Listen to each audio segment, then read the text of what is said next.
যেটা বলেছিলাম আমি অর্ধেক তো দেখিয়েছি, তো সসের জন্য নিয়েছি, এটা আমার সস বানানো হয়ে গেল।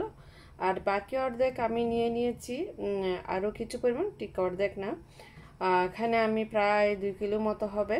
এগুলো আমি 4 টুকরা করে নিয়েছি এবং সবগুলো পানিতে ভিজে ভালোভাবে ময়লা পরিষ্কার করে নেব। এখন বিচিগুলো আমি ফেলে নিব। হ্যাঁ, যেটা বাকি টমেটো আমি যেটা আবার দেখিয়েছি বিচি ফেলে টুকরা করে রেখেছি, সেটা আমি ব্লেন্ড করে নিয়েছি আর এটা জার ভর্তি করে রেখেছি। আর হ্যাঁ, অবশ্যই বুঝতে পারছেন এটা কি, বলেই দিচ্ছি, টমেটো পিউরি। এটা আমি বিভিন্ন কিছুতে ব্যবহার করব, মাংস রান্না, কাবাব, বিভিন্ন কিছুতে। সো পিউরিটা অনেক দিন পর্যন্ত থাকবে। আর এটা আমি নিয়েছি কাচের জারে, একটা ট্রিপস বলি।